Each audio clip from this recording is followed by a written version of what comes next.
Hey guys, it's Ashmon here. Welcome back to the CSGO tutorial series. Today is a follow-up video from the video I made yesterday about how to play T-side. This is going to look more in depth into defaults, more specifically into G2's defaults on Inferno. They have a very strong B lean, and they do that in order to set up Nico as a rifler, who's the greatest rifler of all time in CSGO, at the very least. And they do that to set him up and also to get early entries and map controls, and it's a really good default at setting up their mid round. So it's just a very good fundamental idea of what makes the default good, which you could apply to any other map other than Inferno as well. So I think it's a very good example, so we're going to get into that now. Okay, so we're here on Inferno, and we're going to look at the first gun round from their game in IEM Cologne against Astralis. They did in fact win this game, and they went on to win the whole tournament. And I think this round is a very good example of how HooXi sets up Nico, as well as the majority of G2 sets up Nico. What we'll see at the beginning here is the first four players. So Hunter, Nico, Manesi, and HooXi go towards B, and JKS will lurk apps in middle. HooXi comes out of T-spawn and throws a smoke at the top banana, and this allows Nico to scale up the banana. So here we see the smoke. Now I just want to pause it here and show you Hunter's flashbang that he's throwing out. He's throwing this default window flash. This is going to pop right above here, and he's going to throw it when Nico calls. Typically with teams, you'll throw it typically around 1 minute 47, because that's the first timing that Astralis peek down banana. But Astralis aren't really contesting for banana control, and G2 knows this from their counter-stratting, I assume. But it's also very uncommon that, and very unlikely that in the first gun round you're going to risk taking banana control, especially against a team like G2. So he's going to hold out this window flash so that if Nico ever calls that they're peeking banana, he's ready to throw it, and he's ready to help Nico out.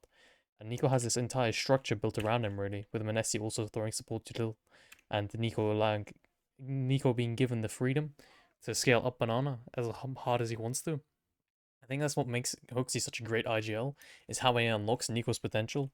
I think it just creates such a good system for G2 to be able to rely on such a talented player.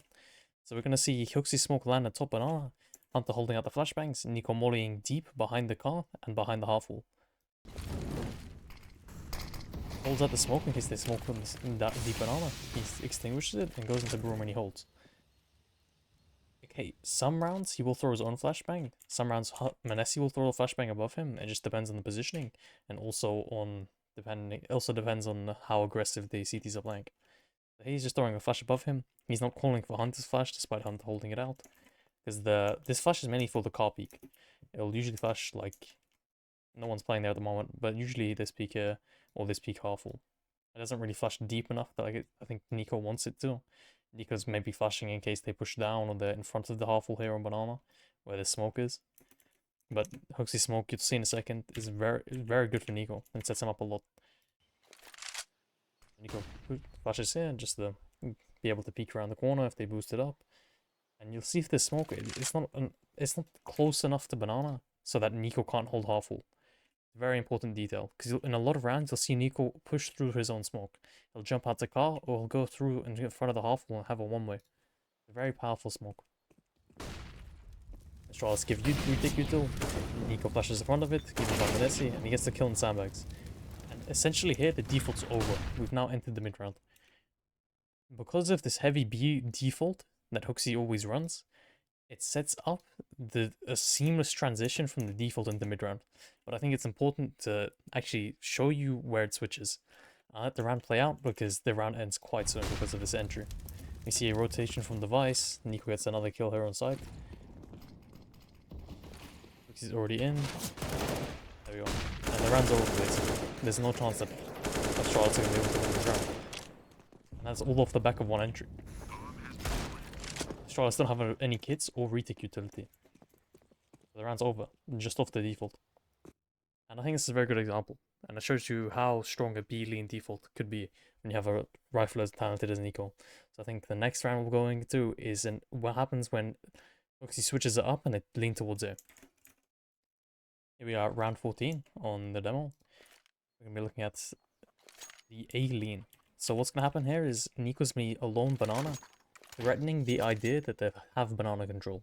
Because what G2's goal is to at least either take banana fully or give Astralis the impression that they're on banana, because they both provide the exact same thing that G2 wants.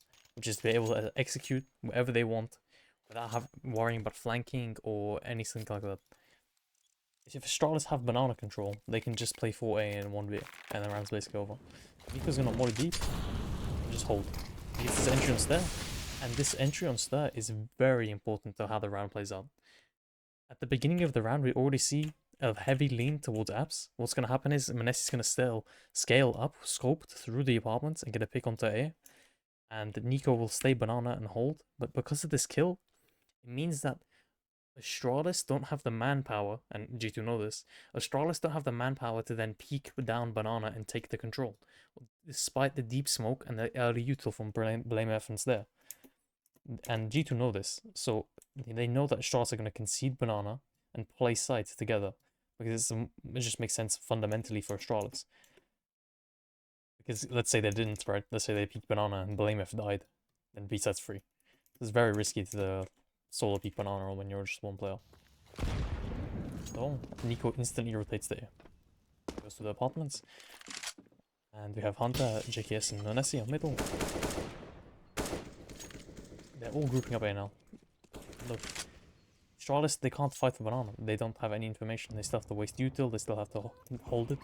Manesi gets the pick, as I said before, and there we go. The round's already over. The round's over off the default.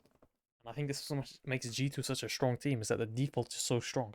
And it's so dynamic. They go from 4B, 1A to 1B, 4A. And it's just something they can do so seamlessly. And it seems like Hoaxy makes the correct call almost 90% of the time. I think that's what makes him such a strong ideal. I think this is a very good foundation for you guys to understand how a default works and how good a default can be and how many advantages it can provide for you as a team. So I'm going to end the video there, guys. Thank you guys for watching. Like and subscribe. It's been a pleasure talking to you. Peace.